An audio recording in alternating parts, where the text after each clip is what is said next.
नमस्कार साथियों, स्वागत है आप सभी का आविष्कार आईएएस एकेडमी पर। मैं इंजीनियर लुकिन चौधरी आप सभी का हार्दिक अभिनंदन, हार्दिक स्वागत करता हूं। दोस्तों, आज हम चर्चा करने जा रहे हैं जापान की प्रधानमंत्री सनाए तकाइची की भारत यात्रा के बारे में। भारत के प्रधानमंत्री नरेंद्र मोदी और जापान की प्रधानमंत्री सनाए तकाइची के बीच में आज जो मुलाकात हुई है, उसमें कई अहम निर्णय लिए गए हैं, जो रक्षा के क्षेत्र में, आर्टिफिशियल इंटेलिजेंस के क्षेत्र में, ऊर्जा और सुरक्षा के क्षेत्र में, या फिर दूसरी जो तकनीकें हैं, उन सभी क्षेत्रों में बहुत ज़्यादा इम्पोर्टेंस रखते हैं। तो आज के सेशन में हम जो आज की यात्रा है, यात्रा में लिए गए जो निर्णय हैं, उन सभी का एनालिसिस करेंगे। को डेवलपमेंट डिफेंस पैक्ट ये हुआ है, यानी डिफेंस को डेवलपमेंट पैक्ट जो कि भारत और जापान के बीच में हुआ है, जो अपने आप में बहुत अहम है। यानी अब ये मान के चलिए कि भारत और जापान के बीच में सिर्फ इंपोर्ट और एक्सपोर्ट की बात नहीं रही है। अब को डेवलपमेंट होगा, यानी आप दोनों मिलकर, दोनों देश मिलकर आपस में रक्षा उत्पादों के निर्माण की प्रक्रिया को शुरू करने जा रहे हैं। हालांकि भारत और जापान के बीच में बहुत पहले से रक्षा संबंध रहे हैं, स्ट्रेटेजिक पार्टनरशिप एक तरीके से रही है। तो बहुत सारी ऐसी चीजें हैं, बहुत सारी ऐसे एनर्जी सेक्टर या टेक्नोलॉजिकल सेक्टर्स हैं जिसमें जापान ने भारत का सहयोग किया है, और बहुत सारी ऐसी चीजें हैं जहां भारत जापान के साथ खड़ा रहा है। लेकिन अभी आज की जो बात हो रही है, उसमें जो आधारशिला रखी गई है, वो अपने आप में बहुत महत्वपूर्ण है। तो आज इसका विश्लेषण करते हैं। चैनल पर आप नए हैं तो चैनल को सब्सक्राइब जरूर कर लें और वीडियो को लाइक और शेयर करना ना भूलें। देखिए, आज की जो मीटिंग भारत के प्रधानमंत्री और जापान के प्रधानमंत्री के बीच में जो हुई है, उस मीटिंग में कई जो डिसीजंस लिए गए हैं, उनमें से सबसे महत्वपूर्ण चीजें बाहर निकल कर आई। एक तो आर्टिफिशियल इंटेलिजेंस, एक सेमीकंडक्टर्स, एक बायोगैस को लेकर यानी एनर्जी सेक्टर को लेकर, और सबसे महत्वपूर्ण चीज डिफेंस पैक्ट की बात हो रही है।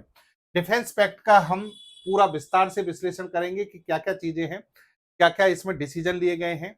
यहाँ पर बात हो रही है एक नेवल रेडियो एंटीना, जिसे यूनिकॉर्न या नोरा 50 कहते हैं, वो भारत के लिए बहुत ज्यादा आवश्यक है। मोगामी क्लास के जो फ्रिगेट हैं जापान के, वो पूरी दुनिया में प्रसिद्ध है।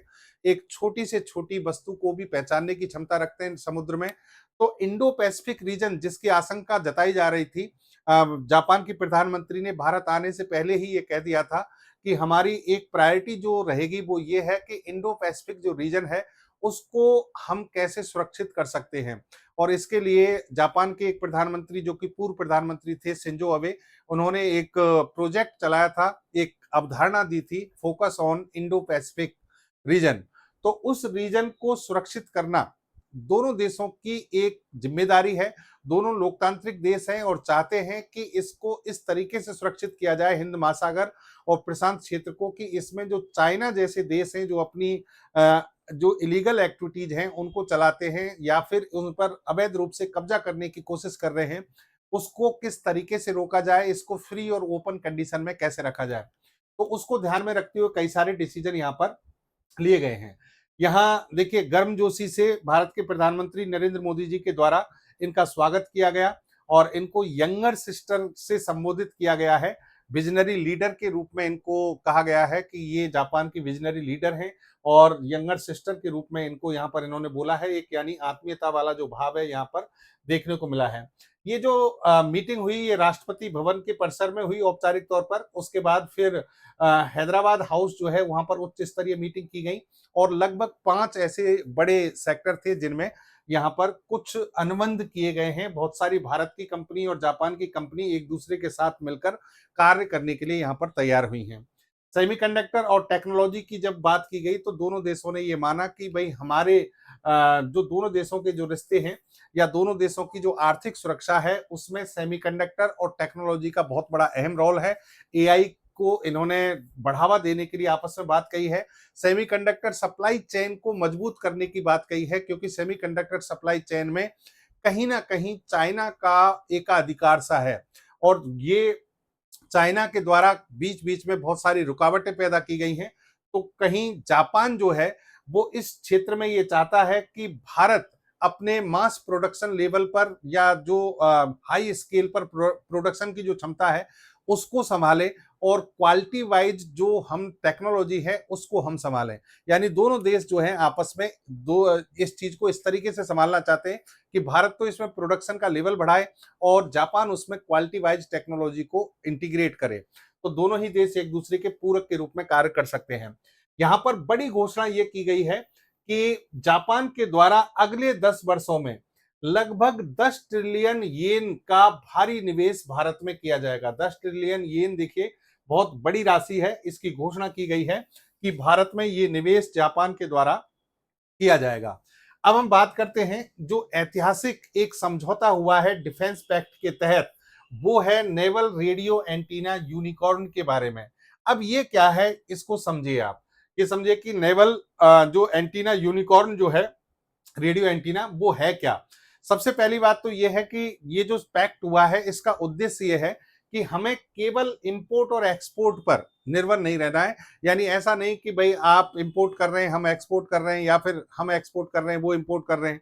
आप को प्रोडक्शन की बात कीजिए, यानी दोनों देश के जो कंपनीज हैं वो आपस में मिलकर काम करें, प्रोडक्शन करें। और विशेषतः भारत की बात हो रही है यहाँ पर कि मेक इन इंडिया प्रोग्राम के तहत भारत में ही इन सभी प्रणालियों का निर्माण किया जाए।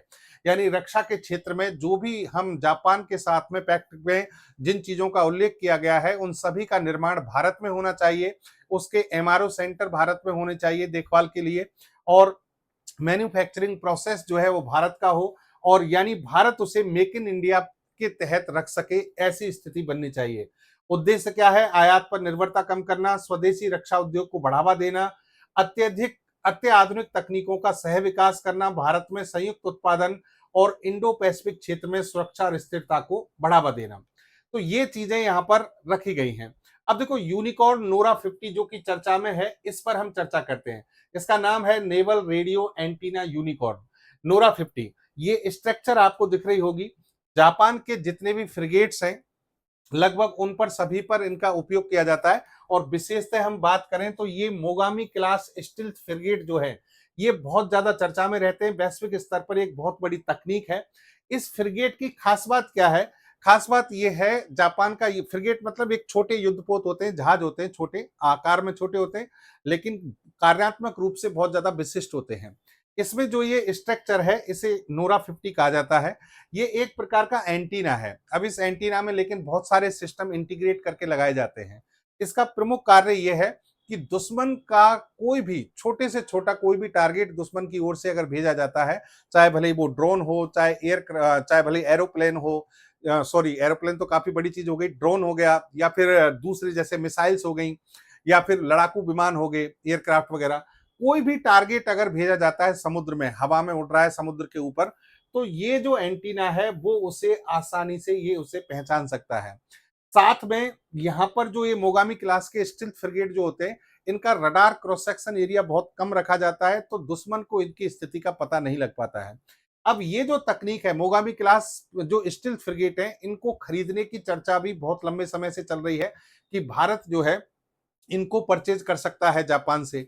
लेकिन भारत ने अपने खुद के स्टील्थ फ्रिगेट जो हैं वो बना लिए हैं।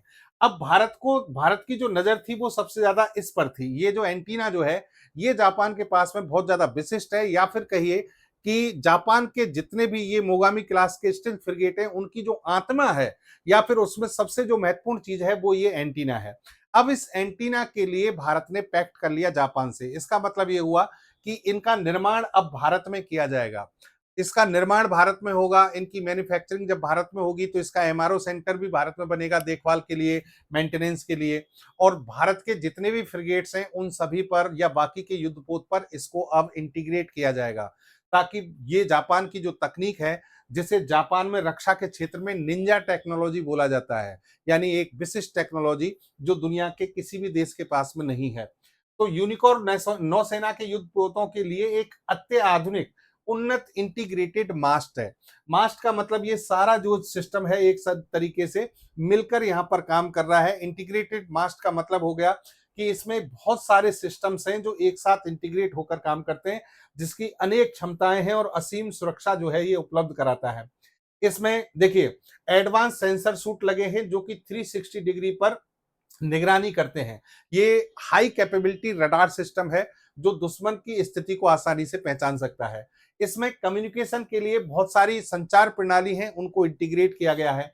इसमें इलेक्ट्रॉनिक वॉरफेयर सिस्टम लगा है जो दुश्मन के इलेक्ट्रॉनिक हमलों से सुरक्षा और जवाबी क्षमता यहाँ पर विकसित करता है। इसमें नेविगेशन सिस्टम जो है वो सटीक नेविगेशन और स्थिति की जानकारी देता है। जैसे कि हमारे यहाँ पर मान लीजिए एयरक्राफ्ट हमारा उड़ रहा है, एक दुश्मन का है, तो इन दोनों में डिफरेंस भी करना है, जिसका नाम है IFF, यानी आइडेंटिफिकेशन फ्रेंड और फो, यानी दुश्मन के जहाज को पहचानना और अपने जहाज को पहचानना। यहाँ से ये रेडियो सिग्नल भेजेगा, रेडियो सिग्नल अगर दोनों से यहाँ पर जिससे मैच हो जाएगा वो अपना है, जिससे मैच नहीं होगा वो दुश्मन का है। तो इस तरीके से इसको पहचान लिया जाएगा। ठीक है। इसके अलावा नेविगेशन सिस्टम इनकी सटीक लोकेशन को बताएगा, और डेटा लिंक और नेटवर्किंग जो सिस्टम है वो रियल टाइम जो डेटा है उसकी शेयरिंग करता है। अपने जितने भी सिस्टम होंगे, जितने युद्धपोत होंगे, या फिर हमारे जो भी एयरक्राफ्ट वगैरह, ड्रोन वगैरह जो उड़ रहे होंगे, उन सभी को जो डेटा की आवश्यकता होगी उनको रियल टाइम डेटा जो शेयरिंग होगी वो इसके द्वारा की जा सकती है। यहाँ पर अगर आप इस सिस्टम को देखें तो इसके 4 महत्वपूर्ण भाग हैं। एक है टेकन, एक है ESM, एक है IFF, एक है टेक्निकल डेटा लिंक। टेकन यानी टेक्टिकल एयर नेविगेशन सिस्टम, जो कि विमानों की सामरिक स्थिति को बताता है, नेविगेशन सिस्टम के लिए है। फिर इसमें जैसा कि मैंने कहा IFF, आइडेंटिफिकेशन फ्रेंड और फो, यानी दोस्त और दुश्मन दोनों के जो जहाज हैं या फिर कोई भी सिस्टम प्रणाली, रक्षा प्रणाली जो हवा में है या समुद्र में है, उसको पहचानने की क्षमता। इलेक्ट्रॉनिक सपोर्ट मेजर, दुश्मन के रडार सिग्नल और संचार को इंटरसेप्ट करने के लिए इसमें विकसित की गई है। टेक्टिकल डेटा लिंक, सुरक्षित सैन्य संचार के लिए, यानी एनक्रिप्टेड यहाँ पर डेटा भेजा जाएगा, सिग्नल भेजा जाएगा ताकि दुश्मन उसका पता ना लगा सके। और अभी तक जापान इसे किसमें यूज कर रहा है? मोगामी क्लास में। अब किसमें होगा? भारत के जितने भी फ्रिगेट्स हैं उनमें इसका उपयोग किया जाएगा, क्योंकि अब इसका निर्माण भी भारत में ही किया जा रहा है। भारत में इसका निर्माण कौन करेगा? तो भारत में रडार प्रणाली को जनरली कौन विकसित करता है? हमारी सार्वजनिक उपक्रम की एक कंपनी है भारत इलेक्ट्रॉनिक्स लिमिटेड, उसको ये जिम्मेदारी दी गई है। यहाँ पर देखिए जापान की कंपनी है जिसका नाम है NEC कॉर्पोरेशन। NEC कॉर्पोरेशन जो है अब वो किसके साथ मिलकर काम करेगी? BEL के साथ। और BEL को ये पूरी टेक्नोलॉजी ट्रांसफर की जाएगी, BEL के द्वारा इसका प्रोडक्शन किया जाएगा, और इसकी डिजाइन से लेकर डिलीवरी तक, यानी पहले डिजाइन होगी, रिसर्च की जाती है, डिजाइन तैयार की जाती है, प्रोटोटाइप डिजाइन बनाई जाती है, फिर इनकी मैन्युफैक्चरिंग की जाती है, टेस्टिंग की जाती है, फिर डिलीवरी होती है। तो ये सारे जो प्रोसेस हैं BEL के लिए, साथ में कौन खड़ा होगा? NEC कॉर्पोरेशन, जो कि जापान की कंपनी है। तो इस तरीके से भारत में कह सकते हैं कि रक्षा उपकरणों का मिलकर सह उत्पादन का एक नया प्रोजेक्ट या एक नई नींव अब भारत के द्वारा जापान के साथ मिलकर रख दी गई है।